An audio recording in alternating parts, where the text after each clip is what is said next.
Bien, chers amis, je voudrais simplement dire quelques mots pour entrer dans ce dimanche de la Passion et pour vous expliquer pourquoi il y a cette neuvaine, on peut dire, avec nos fondateurs. Ce n'est pas une neuvaine qui est centrée sur nos fondateurs, c'est une neuvaine qui est centrée sur Jésus qui entre dans sa Passion et avec l'aide, on peut dire, de nos fondateurs, nous pourrons mieux encore vivre cette grande quinzaine de la Passion. Je peux témoigner que pendant plus de 30 ans, nous avons vécu cette quinzaine de la Passion avec notre Père fondateur et que la quinzaine de la Passion était pour lui le temps le plus important de l'année liturgique. Donc, il nous a appris à suivre Jésus et à vivre ce grand triduum pascal avec, on peut dire, le plus d'intensité spirituelle possible. Et il se trouve que la divine providence, qui guide tous les événements, a voulu que Mère Marie-Augusta d'abord, puisque c'est elle qui a vécu sa Pâque la première, la vive le Jeudi Saint 1963. Donc ce fut un moment très douloureux pour notre Père fondateur, mais c'est aussi un temps de grâce, nous en avons la conviction. Et puis, notre Père fondateur a vécu sa Pâque le dimanche de la Passion. Donc c'était le 2 avril 2006. Mère Marie-Augusta, le 11 avril 1963. Et tout de suite, cela a été clair pour nous. Cela faisait une neuvaine du 2 au 11.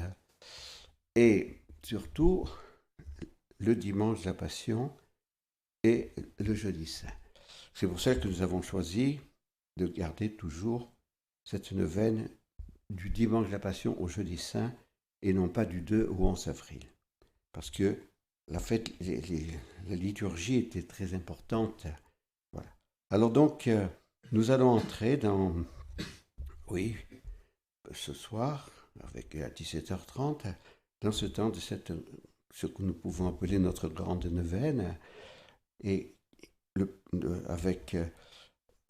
puisque l'année dernière, nous avons commencé à relire ce que nous appelons la nouveauté du charisme, le texte que le chapitre avait voté et que nous avions promulgué quelques mois après la mort du Père, en janvier 2007. Car pour nous, il était important que ceux qui avaient vécu avec Mère Marie-Augusta, il en restait encore quelques-uns, et puis surtout avec le Père, puissent exprimer ce qui est l'essentiel du charisme reçu par le Père et Mère Marie-Augusta. Voilà, alors ce texte, l'année dernière, nous avons vu le premier chapitre, était sur l'embryon, on peut dire, voilà, la préhistoire de notre charisme dans la vie séparée du Père et de Mère Marie-Augusta. Et là, cette année, nous ferons le chapitre 2 pour voir le début de la collaboration que Dieu a permise entre le Père et Mère Marie-Augusta. Voilà, et nos chapelets et toute notre journée sera bien sûr toujours centrée sur Jésus, car c'est lui que nous devons suivre pendant cette semaine sainte. C'est lui notre grand sauveur, c'est lui notre rédempteur, c'est lui que nous devons aimer par-dessus tout, comme nos pères et mères l'ont aimé et nous ont appris à le suivre. Allez dans la paix.